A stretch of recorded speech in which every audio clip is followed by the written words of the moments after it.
9월 둘째 주일 함께 은혜 받을 말씀은 디모데전서 1장 12절부터 17절입니다. 신약 337쪽 디모데전서 1장 12절부터 17절입니다.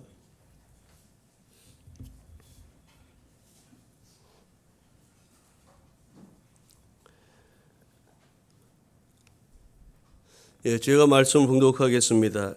나를 능하게 하신 그리스도 예수 우리 주께 내가 감사함은 나를 충성되이 여겨 내게 직분을 맡기심이니 내가 전에는 비방자요 박해자요 폭행자였으나 도리어 긍휼을 입은 것은 내가 믿지 아니할 때에 알지 못하고 행하였음이라. 우리 주의 은혜가 그리스도 예수 안에 있는 믿음과 사랑과 함께 넘치도록 풍성하였도다. 믿보다 모든 사람이 받을 만한 이 말이여, 그리스도 예수께서 죄인을 구원하시려고 세상에 임하셨다 하였도다. 죄인 중에 내가 괴순이라. 그러나 내가 긍휼을 입은 까닭은 예수 그리스도께서 내게 먼저 일체 오래 참으심을 보이사 후에 주를 믿어 영생 얻은 자들에게 본이 되게 하려 하심이라. 영원하신 왕 곧 썩지 아니하고 보이지 아니하고 홀로 하나이신 하나님께 존귀와 영광이 영원무궁하도록 있을지어다. 아멘. 오늘 우리가 읽은 디모데전서 1장 12절 이하의 말씀 중심으로 내가 전에는 이란 제목으로 은혜를 나누겠습니다. 제 일기예보 또 날씨 예보를 보니까 아침 최저 기온이 20도 안팎으로 내려가기 시작했습니다. 이제 본격적인 가을이 시작되었다는 이야기입니다. 여러분 다음 주 23일이면 추분, 절기상으로 추분인데요. 곡식과 과일이 이제 익어가고 말도 살찌고 또 하늘도 높고 푸르며 가을꽃이 만발하고 또 더도 말도 덜도 말고 오늘만 같으라는 한가위 중추절, 다시 말해 추석을 우리가 이제 곧 맞이하게 됩니다. 여러분 이제 가을은 다 좋다는 겁니다. 모든 것이 다 좋다는 거죠. 여행하기도 좋고요, 잠자기도 좋고 놀기도 좋고 공부하기도 좋고 또 바람 쐬기도 좋고 아주 가을이 너무나 좋은 계절 아닙니까? 그런데 우리가 이것을 신앙적인 측면에서 본다면 예배드리기도 좋고요, 또 기도하기도 좋고 또 찬양하기도 좋은 때가 바로 가을이라는 겁니다. 여러분 이 좋은 계절에 저와 여러분이 무엇을 선택하느냐에 따라 가을이 지난 후 겨울의 문턱에 서서 우리 삶의 모습이 달라질 수 있다는 것을 기억하시고 이 가을에, 좋은 계절 가을에 더욱 주님과의 친밀한 교제를 힘쓰는 우리 모두가 되기를 바랍니다. 바라기는 하나님을 그 어느 때보다도 더 많이 생각하고 묵상하고 찾는 그런 결실의 계절 가을 되시기를 바랍니다. 그래서 오늘은 특별히 이제 가을을 앞에 두고 있는데 주님도 가까이 하자는 그런 취지에서 오늘 인사말을 좀 바꾸겠습니다. 오늘 우리 교우 공동체들과 함께 기쁜 마음으로 평화 인사를 나눌 텐데 오늘의 그 인사말은 이것입니다. 주님을 더욱 가까이 합시다입니다. 우리 같이 볼까요? 시작. 주님을 더욱 가까이 합시다. 주님을 더욱 가까이 합시다. 이 결실의 계절 가을에 지금까지도 주님 가까이 하셨겠지만 더 주님 가까이 하시는 그 여러분의 삶이 되시기를 소망합니다. 매년 9월 첫 번째 주일이 우리 택함 받은 게 설립 기념 주일입니다. 그래서 지난주에 우리 교회 설립 기념 18주년 행사를 했지 않습니까? 온 교우들이 다 같이 우리 교회에서 나눠드린 분홍색 또 청록색 그 유니폼을 입고 우리 같이 함께 예배를 드리면서 함께 즐거워했습니다. 여러분 예수님께서 이 땅에 온 교회와 성도들에게 원하신 것이 있었죠. 부활 주님이 십자가 지시기 전에 마지막으로 하나님 아버지께 간절히 기도했습니다. 그때 기도할 때 뭘 기도했냐면은 하나님 우리가 성부 성자 성령이 하나인 것처럼 저들도 하나가 되게 해달라고 그렇게 기도하였습니다. 다시 말해 이 땅의 교회와 성도가 하나 되기를 그렇게 주께서 원하셨다는 겁니다. 우리가 교회 설립 18주년을 맞이하면서 우리가 하나됨으로 주님의 뜻을 이루어드리는 교회가 되어야 될 텐데 같은 말, 같은 마음, 같은 뜻으로 하나됨을 이루는 교회가 성도가 되어야 된다는 것을 같이 나누었어요. 그래서 우리가 무엇으로 하나가 되어야 될까? 첫째로는 예수님을 주로 고백하는 것에 우리 택함 받은 교회는 하나가 되어야 되는 걸 말씀을 드렸습니다. 여러분 예수님이 우리의 주님이신 줄 믿습니다. 예수님은 나의 주님이십니다. 우리 같이 해볼까요? 시작. 예수님은 나의 주님이십니다. 그럼 이 고백이 우리 유치부부터 작년 노년회의까지 온 성도들의 다 신앙의 고백되어야 될 줄로 믿습니다. 우리는 나의 나 된 것은 하나님의 은혜라는 이 은혜라는 고백으로 우리 교회가 하나 되어야 될 줄로 믿습니다. 또 은혜와 함께 따라다니는 그런 짝이 있다는 말씀을 드렸죠. 순종과 복이라는 것이 이 짝을 이루는 것처럼 은혜는 반드시 거기에 뒤따르는 것인데 감사합니다. 그래서 우리가 늘 하나님의 은혜를 생각하며 감사하는 일에도 하나가 되어야 된다는 것을 우리가 지난 설립기념주일에 말씀을 나누었어요. 제가 그 말씀을 제가 선포한 말씀을 한 주간 기도하면서 또 묵상하면서 이 한 가지가 좀 같이 나누지 못한 게 아쉽다 그런 생각이 들었던 것이 한 가지 있었는데 그것이 무엇입니까? 한 가지 덧붙이자면 전도하는 일에도 하나 되는 교회가 되어야 합니다. 그것을 우리가 같이 지난주에 아이들과 함께 나누어야 되지 않았을까 생각이 들었어요. 우리 같이 한번 해볼까요? 전도하는 일에도 하나 됩시다. 시작. 전도하는 일에도 하나 됩시다. 우리가 전도하는 일에도 같은 마음, 같은 말, 같은 뜻을 향해서 하나 되어 나아가야 될 줄로 믿습니다. 오늘 성령 강림은 14번째 되는 주일인데 오늘의 성서일과의 주제는 회개, 용서, 구원 이와 같은 그런 내용이 오늘 우리가 주일에 읽어야 될 성경에 관련된 말씀의 내용입니다. 오늘 우리가 읽은 본문은 소위 사도 바울의 간증으로 알려져 있는 말씀입니다. 바울의 간증이에요. 간증이란 나름대로 형식을 갖고 있지 않습니까? 우리가 제자대학 하면서 이 간증을 어떻게 해야 되는지 5분 간증에 대한 것을 우리가 많이 훈련하기도 했는데 간증은 일정한 형식이 있습니다. 예수님을 믿기 전의 모습이 우리가 어땠는가? 또 예수님을 믿게 되는 경위와 과정이 어떻게 되었는가? 또 마지막으로 예수님 믿은 이후에 우리의 변화된 삶과 앞으로의 신앙생활의 결단 그런 것을 우리가 이제 하나님과 사람들 앞에서 이야기하는 것 아닙니까? 바울은 하나님 앞에서 자신의 연약함을 인정하고 회개함으로써 하나님의 긍휼과 은혜를 입었던 사람인데요. 오늘은 바울의 회개의 모습과 또 간증을 살펴보면서 함께 은혜를 나누고자 합니다. 첫 번째로 바울은 본문에서 보니까 감사로 회개의 문을 열고 있다는 것을 볼 수가 있습니다. 12절 말씀을 보니까 이렇게 시작하죠. 나를 능하게 하신 그리스도 예수 우리 주께 내가 감사함은 나를 충성되이 여겨 내게 직분을 맡기심이니. 여러분 사도 바울은 자신을 능하게 하신 분이 주님이시라고 이렇게 고백하면서 하나님 앞에 감사하고 있습니다. 여러분 우리를 능하게 하는 것이 무엇이 있을까요? 사람들은 자신에게 힘과 능력과 권세를 가져다 줄 수 있는 것을 찾아서 사람들이 헤맵니다. 그래서 어떤 사람은 다른 곳에서 그 권위와 또 권세, 능력을 찾으려고 했죠. 그래서 많은 사람들이 더 공부를 많이 해서 학위를 받고 박사학위를 받고 그러면 더 사람들이 인정해주고 그것이 자신에게 권위와 힘이 있을 것이라 생각해서 더 많은 그런 학위를 얻으려고 하고 그렇게 합니다. 목회자 중에서도 박사학위를 받으려고 이렇게 여기저기 기웃거리는 이들도 많이 있죠. 또 자신을 드러내기 위해서 저명인사들과 함께 사진을 찍는 사람이 있습니다. 내가 누구를 안다. 내가 연예인을 알고 또 유력한 정치인을 안다. 그래서 그들과 사진 찍어서 집에다 붙여놓기도 하고 어떤 목사들은 교회에다가 이렇게 붙여놓기도 하고 그러지 않습니까? 그러니까 다 주변의 유명인사를 자신의 힘과 권위로 삼고자 하는 모습을 볼 수가 있어요. 어떤 사람은요 권력에 의지해서 그것을 자신의 힘과 능력으로 삼으려고 하는 사람이 있습니다. 또 어떤 사람은 물질을 자신의 힘과 권력으로 삼으려는 사람들이 있죠. 그런데 여러분 오늘 사도 바울은 어떻게 고백합니까? 나를 능하게 하시는 이 나의 권세와 능력은 오직 주님께 있다고 이렇게 선포하고 고백하고 있는 겁니다. 오늘 사도 바울의 고백이 오늘 저와 여러분의 고백되기를 소망합니다. 우리의 힘과 권세와 능력은 오직 하나님께 있습니다. 여러분 오늘 그런 믿음의 고백을 선포하며 9월 둘째 주일 이 한 주간도 그렇게 시작하시기를 바랍니다.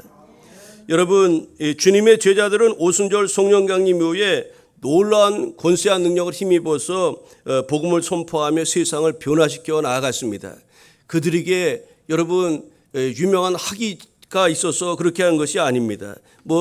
영국의 옥스퍼드 대학이나 또 주변에 그 이태리 로마 그쪽에 좋은 학교에 나와서 학위를 가지고 그들이 권세와 또 능력을 나타낸 것이 아니었다는 거죠. 그들 배후에 어떤 특별한 권력이 있었던 것도 아닙니다. 오히려 반대의 상황이었습니다.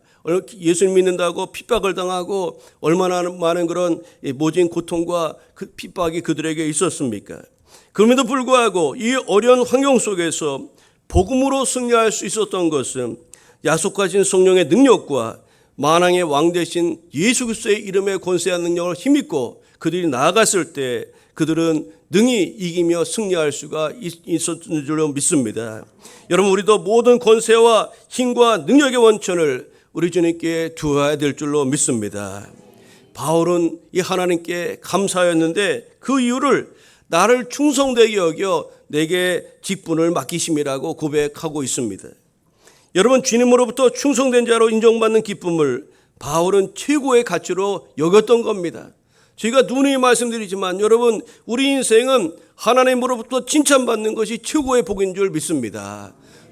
우리는 사람에게 주목받고 사람에게 칭찬받으려고 하지만 착하고 충성된 종아, 우리가 그 한마디, 우리 주님으로부터 그 한마디 듣는 것, 그것이 우리가 최고의 복이라는 것을 기억하시고 하나님 앞에 충성된 종으로 나아가는 교우 여러분 되시기를 바랍니다. 바울은 나의 나된 것은 하나님의 은혜로다라고 그렇게 고백하면서 했는데 그것도 결국은 같은 의미라고 볼 수가 있습니다. 여러분, 우리는 사도 바울과 여러 면에서 비교 불가능합니다. 여러분, 사도 바울처럼 우리가 위대한 사도도 아니고요, 바울처럼 그 신약 성경 많은 것을 대신 기록한 것도 아니고, 또 바울처럼 많은 곳에 교회를 세우고 수많은 영혼들을, 이방인들을 주님께로 돌아오게 하는 그런 엄청난 사역을 우리는 감당하지 못하지 않았습니까? 어떻게 우리가 사도 바울과 우리가 견주어서 비교조차 불가능한 것 아닙니까? 그런데 한 가지, 바울과 저와 여러분이 한 가지 공통점이 있다는 것을 여러분 아십니까? 그것은 무엇이냐면 바울에게 하나님께서 맡기신 복음을 하나님께서 우리에게도 맡기셨다는 사실입니다. 이러한 사실은 하나님께서 우리를 충성스럽게 여겨준다는 결정적인 증거임을 우리는 알아야 합니다. 복음은 이 세상 그 어떤 것보다도 귀한 보배가 복음 아닙니까? 여러분, 복음은 죄로 인해서 훼손된 온 우주를 새롭게 하고 구원할 하나님의 뜻과 경륜이 집약된 것으로서 창세전부터 감추어오던 비밀이 예수 그리스도를 통해서 드러나게 된 것이 복음 아닙니까?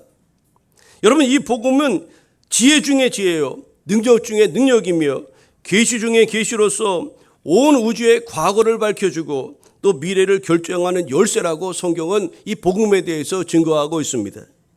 그렇기 때문에 천사들조차 이 복음을 살펴보기를 원한다까지 그렇게 말하고 있는 것입니다.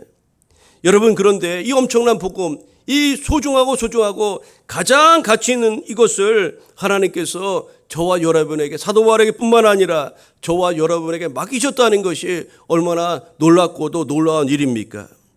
여러분이 가장 소중한 것을 갖고 계시다면 여러분 그것을 누구에게 맡기시겠습니까? 여러분이 정말로 소중하게 여기는 것이 있어요. 요즘은 강아지가 소중한 것 같은데, 강아지 여러분, 강아지 어디 여행 가고 딴 데 갈 때 그 누구에게 맡깁니까? 그래도 여러분이 믿을 만한 사람에게 맡기지 않습니까? 믿을 만한 사람에게 맡기는데, 우리 그 전수하님하고 어제 식사하면서 이야기했는데, 이제 기독교 윤리 시간에 이제 교수가 그 주제를 주었다는 겁니다. 앞으로 강아지가 엄청 많이 키우는데 강아지 장례에 대한 거 여러분 어떻게 생각하는가?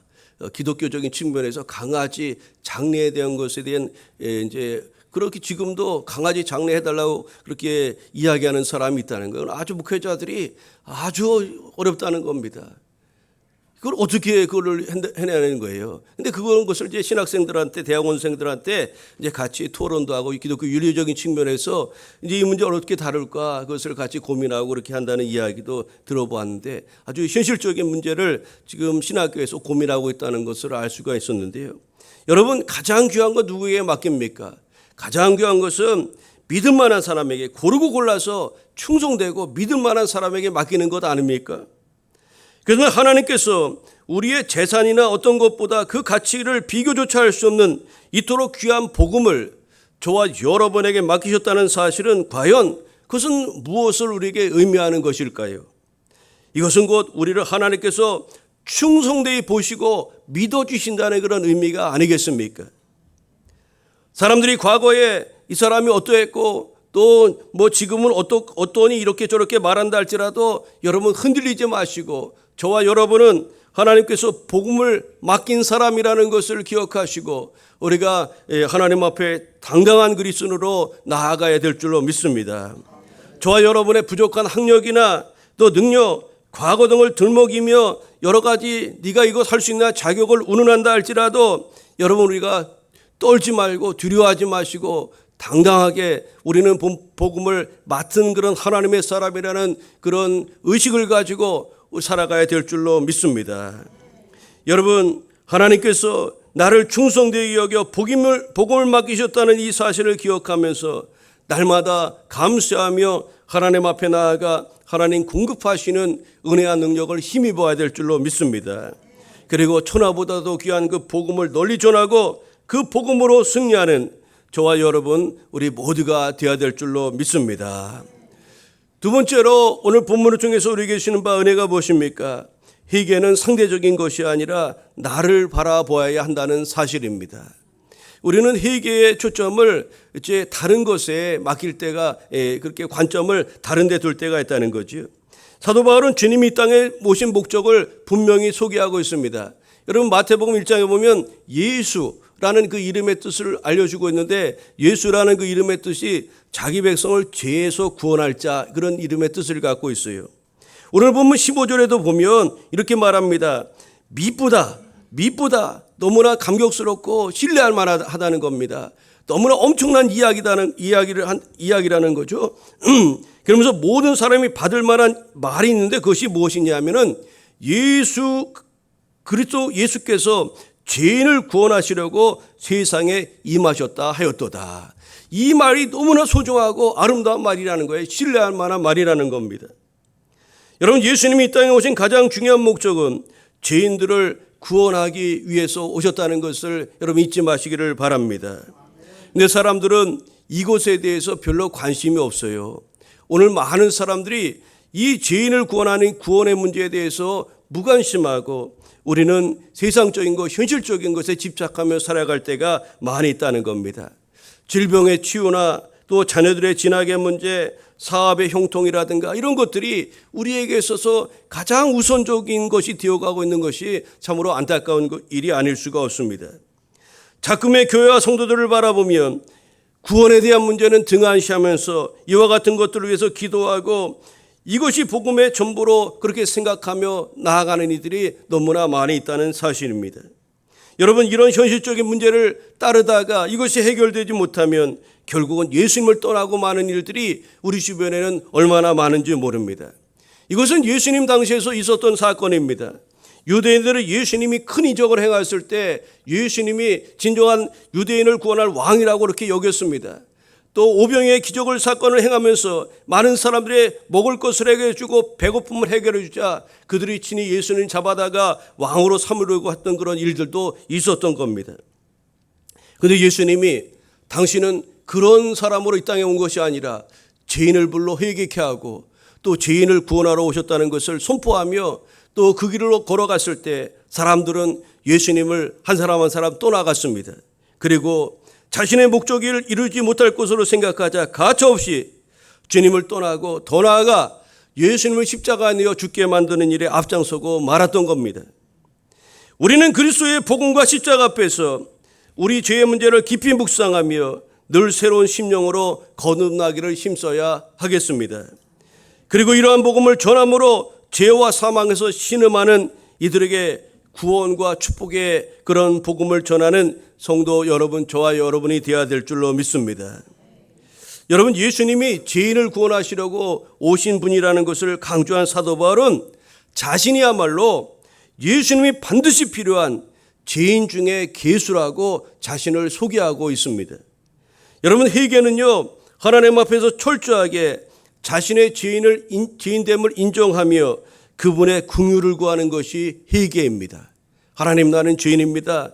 나는 하나님의 긍휼이 필요합니다. 주님의 불쌍히 여기심, 자비가 필요합니다. 나 같은 죄인은 죽을 수밖에 없는 나에게 하나님의 절대적인 은혜가 필요합니다. 이렇게 우리의 죄와 허물을 인정하고 하나님의 긍휼과 자비를 구하는 것이 참 회개가 아니겠습니까? 바울은 자신을 죄인 중에 괴수라고 이야기했는데, 여기서 괴수라는 말의 단어의 의미는 첫째라는 뜻입니다. 또 우두머리라는 뜻입니다. 죄인 중에 첫째다, 죄인의 우두머리라는 그런 뜻입니다. 여러분, 사도 바울이 스스로 향해서 나는 죄인 중에 왕이라는 거예요. 왕죄인, 아주 제일 중에 최고의 죄인이라는 거 그렇게 고백하고 있으니, 여러분, 우리 그런 사도 바울 앞에서 우리 자신을 비교해 본다면 얼마나 우리가 참으로 비참합니까? 여러분, 죄인 중에 가장 나쁜 자가 자신이라고 사도 바울은 그렇게 고백하고 있는 건데, 우리에게는 누군가와 비교하여 상대적 우위를 말하면서 자신의 허물과 죄를 은폐하거나 합리화하려는 그런 옛사람의 성품의 모습이 우리에게는 있지 않습니까? 나 그래도 이 사람보다 낫지 않은가? 나 그래도 저 사람보다 낫지 않은가? 이렇게 비교해서 비교 우위, 상대 우위를 가지고 우리는 더 스스로를 낫다 여기게 하고 상대화하고 또 합리화하는 그런 경우가 많이 있지 않습니까? 근데 오늘 본문의 바울은 누구와 비교해서 죄인 중에 가장 나쁜 자라는 것이 아니라 스스로를 바라보면서 스스로 하나님 은혜 앞에 서서 보니까 자신이 가장 나쁜 죄인 중에 가장 나쁜 사람이라고 최상급을 이렇게 사용하면서 그렇게 자기를 인정하고 있는 것을 볼 수가 있습니다. 여러분, 요한복음 16장 7절에 보면은 이제 예수님이 제자들을 떠나게 되죠. 떠나고 그러면서 말씀합니다. 내가 너희를 떠나는 것이 너희에게 유익하다. 내가 아버지께로 가서 너희에게 보혜사 성령님을 보내줄 것이다. 그렇게 말씀하셨습니다. 그러면서 하신 말씀이 있었는데 그것이 무엇이냐면, 그가 와서, 요한복음 16장 8절인데 그가 와서, 성령님이 와서 행하실 일을 소개합니다. 그가 와서 죄에 대해서, 의에 대해서, 심판에 대하여 세상을 책망하시리라. 죄에 대하여라 하면 그들이 나를 믿지 아니하며 라고 말씀하였습니다. 여러분, 성령님이 우리 가운데 오셔서 행하시는 1차적인 사역이 무엇일까요? 그 무엇보다도 우리의 죄를 알게 하시고 죄에 대해서 책망하신다는 것을 우리는 성경을 통해서 알 수가 있어요. 우리 안에, 여러분, 우리가 성전이라고 하지 않았습니까? 우리 안에 하나님의 영이신 성령님이 계시는데 성령을 통해서 우리가 깨닫게 된다는 겁니다. 우리가 죄인이라는 것과 내가 성령님이 임하신 사람은 그것을 고백하지 않을 수가 없다는 거예요. 나는 죄인입니다. 예수님은 주님이십니다. 그 고백을 성령으로 아니하고는 할 수 없다고 성경은 말씀하고 있는 것입니다. 여러분, 그런데 성령의 임재를 통해서 책망받을 때의 특징은 그 앞에서 일체의 비교를 포기하고 오직 자신의 죄만이 선명하게 보인다는 사실입니다. 여러분, 은혜 받을 때, 여러분 정말로 주님 만날 때, 처음 주님 만나고 은혜 받았을 때 여러분 하나님 앞에 어떻게 죄를 자복하고 회개하였습니까? 내가 우리 집사람보다 더 낫습니다. 옆집의 김집사보다 누구 권사보다 더 성실하지 않았습니까? 여러분 그렇게 비교하면서 하나님 앞에 회개했습니까? 그렇지 않지 않습니까? 하나님 존전 앞에 서면 오로지 나만 보이는 겁니다. 나만. 하나님, 내가 얼마나 죄인인지 하나님 아시지 않습니까? 그렇게 고백할 수밖에 없는 것입니다. 오늘 바울의 모습이 그와 같은 모습이라는 거예요. 이것은 성령에 의해서 양심이 일깨워지고 책망을 받아본 모든 사람들이 공통된 체험이자 고백이라고 할 수가 있을 것입니다. 여러분, 성령의 감동을 입은 사람은 바리새인들처럼 다른 사람과 자신을 비교하지 않습니다. 누가복음에 보니까 바리새인과 세리가 이제 하나님 앞에 기도하는 내용을 비교해서 소개하고 있지 않습니까? 바리새인들은 이렇게 기도합니다. 예, 하나님, 저는 저 누구처럼 이렇게 하지 않고 누구처럼 뭐 하지 않고 누구처럼 뭐 하지 않고 뭐 일주일에 금식하고 11조 드리고 뭐 하고 이렇게 한 거 감사합니다. 그렇게 말하지 않습니까? 근데 세리는 어떻게 하나님 앞에 기도했다고 말씀합니까? 그는 가슴을 치면서 하나님, 나는 죄인입니다. 나를 불쌍히 여겨주소서. 하나님, 나는 죄인입니다. 나를 불쌍히 여기셔서 그렇게 기도했다고 성경은 말씀합니다. 그러면서 결론적으로 뭐라고 말씀합니까? 하나님 앞에 누가 옳다함을 받고 돌아갔다고 성경은 증언하고 있습니까? 자신의 죄인됨을 인정하며 하나님의 긍휼과 불쌍히 여김을 구하는 세리가 더 옳다함을 얻고 돌아갔다고 성경은 증언하고 있는 것입니다. 아직도 내 안에 나보다 저 사람이 회개해야 되는데 라는 이런 비교 우위를 갖고 계신 분이 계시다면 그런 사람이야말로 먼저 주님 앞에 나와 가슴 치며 회개해야 될 사람이라는 것을 우리는 기억해야 합니다. 성령의 책망 앞에서는 그 어떤 비교도 사라지고 오직 자신의 죄만이 생생하게 보여 십자가 은혜를 간구하지 않을 수 없기 때문에 그렇습니다. 여러분, 사도 바울처럼 오늘도 우리가 십자가와 또 주님의 은혜 앞에서 우리의 죄와 허물을 깨닫고 자복하며 주님, 나는 죄인 중에 괴수와 같은 사람인데 하나님의 절대적인 은혜가 필요함을 우리가 고백하며 나아갈 수 있는 우리 주의 백성 우리 모두가 되기를 간절히 소망합니다. 여러분, 오늘 본문을 통해서 우리에게 주시는 세 번째 은혜가 무엇입니까? 간증 후에 우리가 죄를 자복하고 우리에게 은혜 베풀으신 하나님께 감사드리고 나서 우리가 기억해야 될 것은 간증 후에 우리는 우리 자신이 드러나는 것이 아니라 오직 주님만이 선명하게 드러나야 될 줄로 믿습니다. 우리 한국교회는 이 간증에 대한 그런 오해가 있어요.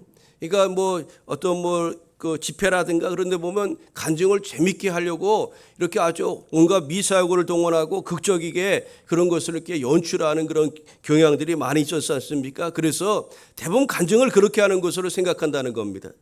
여러분, 오늘 본문이 바울의 간증인데 바울이 어디 재밌는 이야기 했습니까? 어떤 이야기를 합니까? 과장된 이야기를 합니까?